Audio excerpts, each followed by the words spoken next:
आज हम लोग भूगोल के अंतर्गत पढ़ेंगे वायु की गतियां। तो वायु की गतियां क्या हैं उसको समझने से पहले पृथ्वी पर हमको इन कटिबंधों को समझना पड़ेगा जो ताप के अनुसार हैं।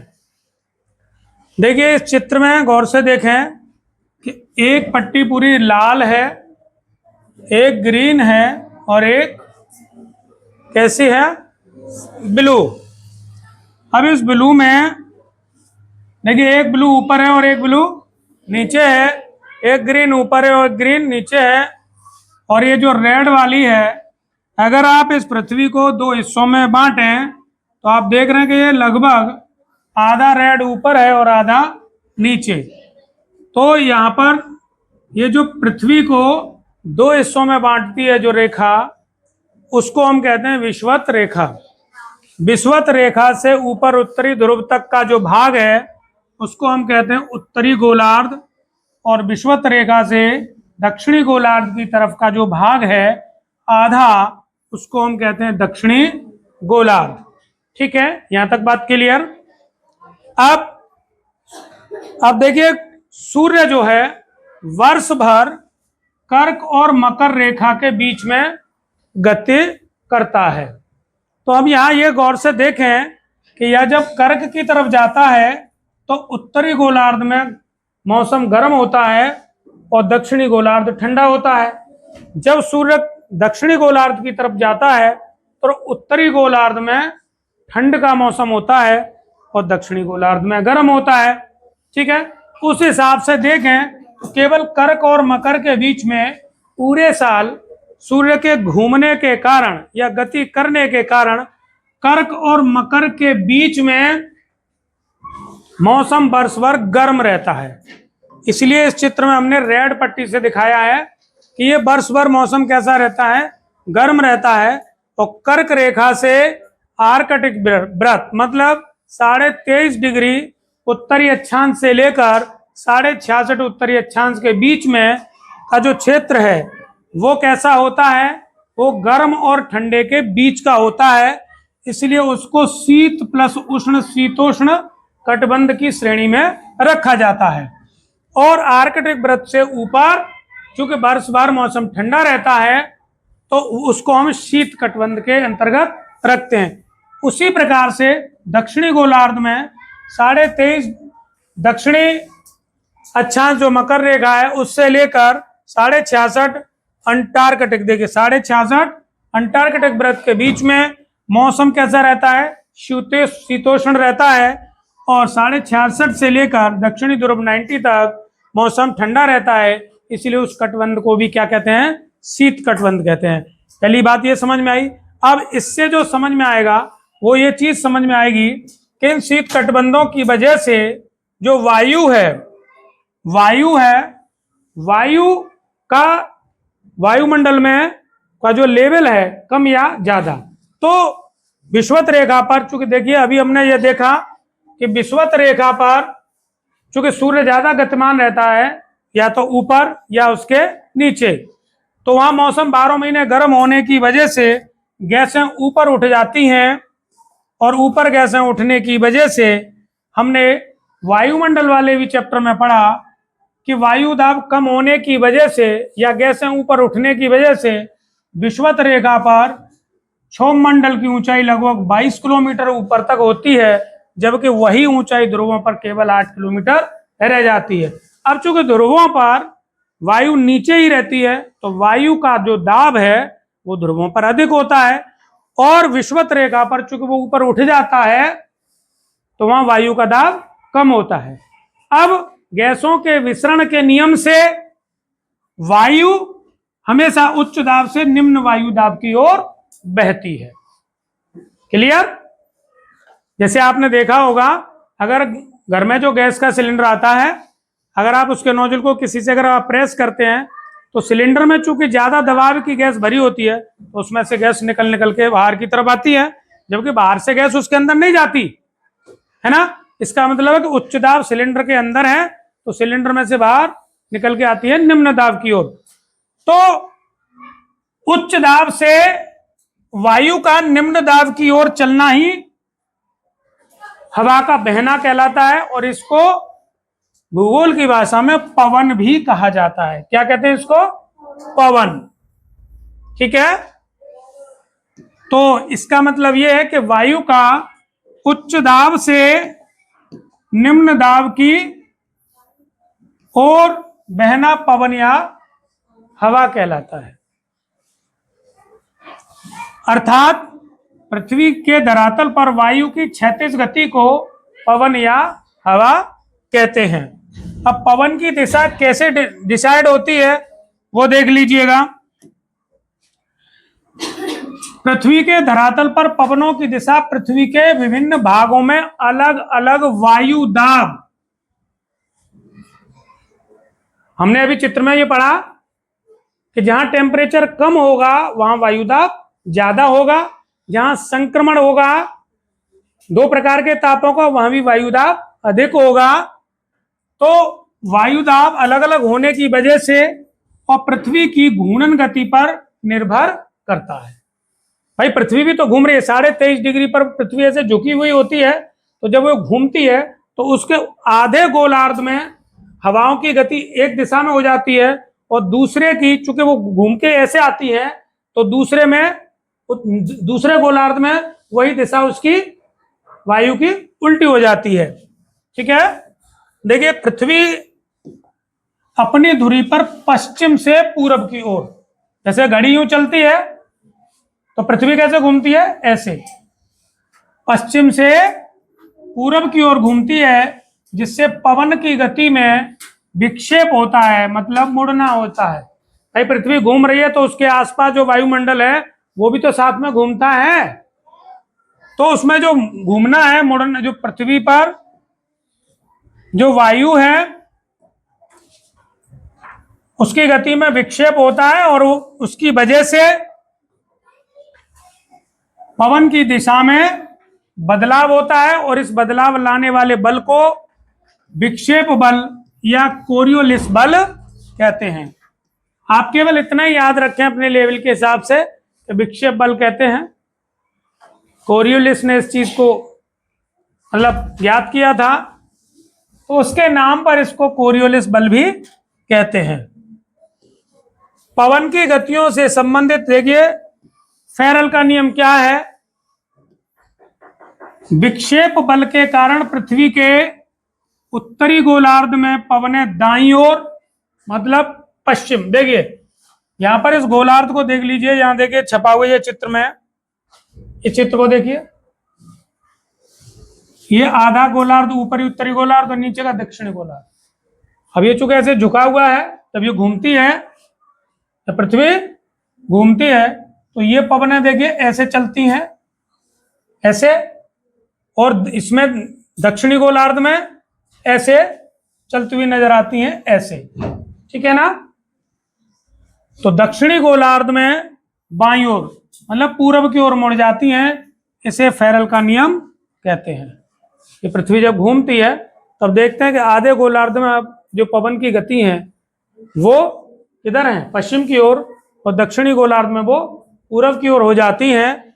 ये नियम कहलाता है फेरल का नियम। अब पढ़ेंगे हम पवनों के प्रकार। पवन कितने प्रकार की होती हैं? मुख्य रूप से पवन दो प्रकार की होती हैं। कौन कौन सी?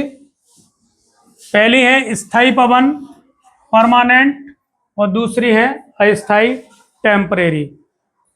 इनको समझिए। स्थायी पवन मतलब पृथ्वी की गति के कारण, पृथ्वी की गति के कारण और पृथ्वी के अलग अलग कटिबंधों में परमानेंट जो वायु दाब है उसकी वजह से जो हवाएं, जो पवनें साल भर परमानेंट एक ही दिशा में चलती हैं उनको हम कहते हैं स्थायी पवन।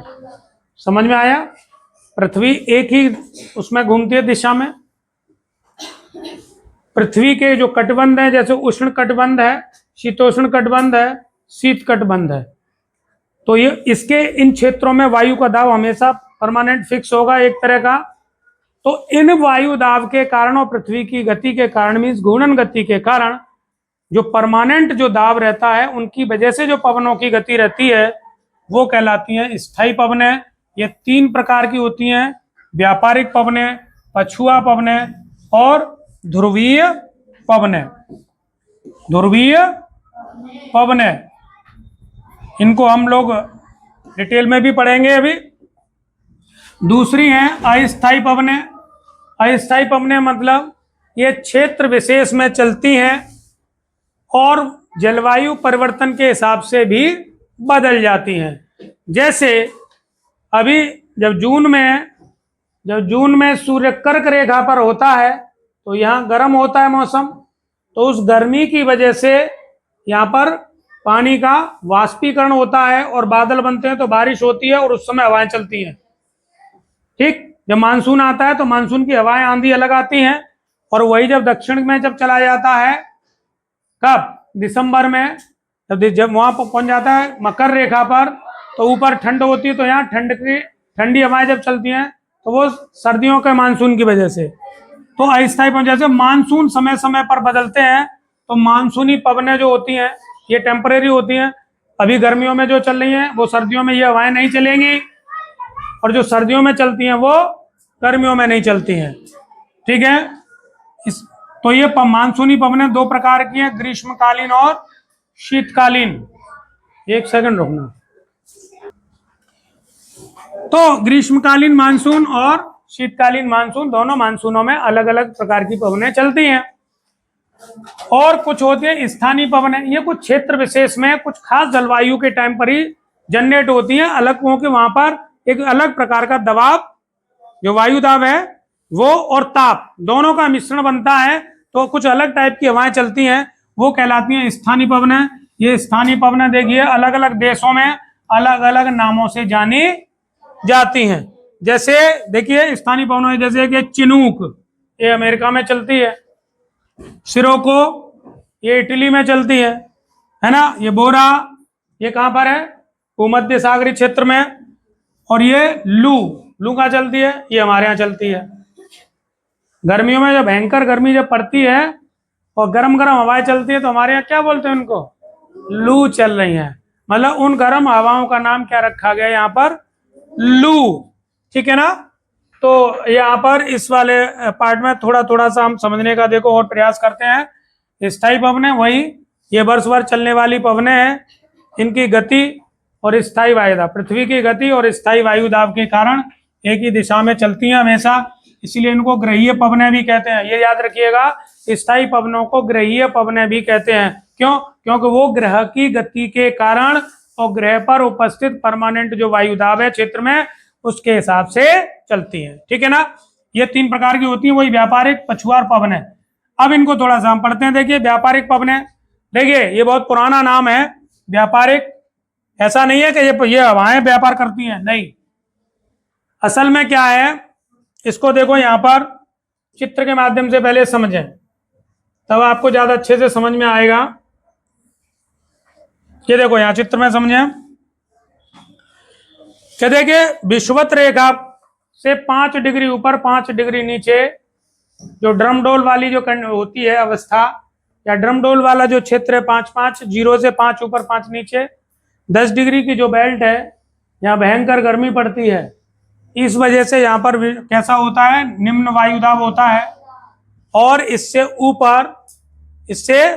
ऊपर जो उपोष्ण उच्च वायुदाब की पेटी है, मतलब जहां पर ये गर्म खत्म होने को होता है और ठंडा वहां से शुरू होने को होता है, तो वहां का जो ट्रांजिशन वाला होता है, तो ट्रांजिशन वाले जगह पर क्या होता है, ह्यूमिडिटी अधिक होने की वजह से वायुदाब अधिक बनता है, और उच्च वायु, ये उपोष्ण कंडीशन का, तो उप उष्ण, उप माने नजदीक और उष्ण माने गर्म, मतलब वहां से गर्मी खत्म होने को होती है, मतलब वहां से गर्मी विषुवत रेखा की तरफ आने पर बढ़ना शुरू होती है, तो उस स्थान को कहते हैं उपोष्ण। वो पेटी क्या कहलाती है, उपोष्ण। वहां वायुदाब कैसा होता है, उच्च। अब चूंकि उच्च वायुदाब है तो वहां वायु नीचे दबी है, ध्रुव विषुवत रेखा पर ऊपर उठ गई है, तो वो वहां कैसे चलेंगे, देखिए विषुवत रेखा पर वायु ऊपर उठ गई है, वायुदाब कम हो गया, ठीक है ना, और ये उपोषण पेटी पर यहाँ पर वायु दाब ज्यादा है, तो यहाँ पर वायु पर प्रेशर पड़ रहेगा। तो जब वायु पर जब प्रेशर पड़ता है तो वो कैसे भागती है, ऐसे करके। तो किधर भागेंगे, विषुवत रेखा की तरफ। तो विषुवत रेखा देखिए, उत्तरी गोलार्ध में इसकी दिशा देखिए इस प्रकार से हो जाती है, देखिए चित्र में देखें ये, ठीक है ना। और यही दक्षिणी गोलार्ध में इनकी गति देखिए उल्टी हो जाती है, क्योंकि दक्षिणी गोलार्ध में भी एक उपोष्ण वायुदाब की पेटी है और वहां से पवनें ये चलती हैं, तो 12 महीने एक तरह की चलती हैं, ये 12 महीने ऐसे ही रहना है।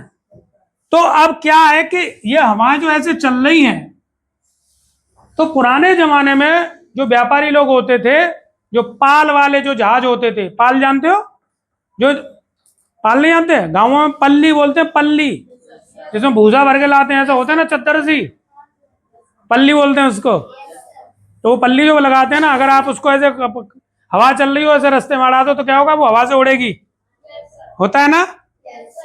तो जहाज जो पानी वाले जो जलयान होते थे उनमें इसी प्रकार के पाल लगे हुए होते थे, तो जिधर की हवा चल रही होती थी उस साइड में ही वो जहाज चला जाता था।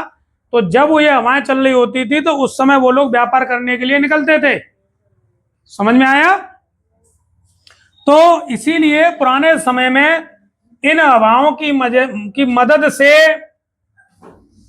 लोग क्या करते थे, व्यापार करते थे। इस वजह से इनको व्यापारिक पवनें नाम दिया गया, ठीक है। दूसरा पछुआ पवनें। अब पछुआ पवन देखिए ध्यान से, उपोष्ण उच्च वायुदाब से उपध्रुवीय निम्न वायुदाब।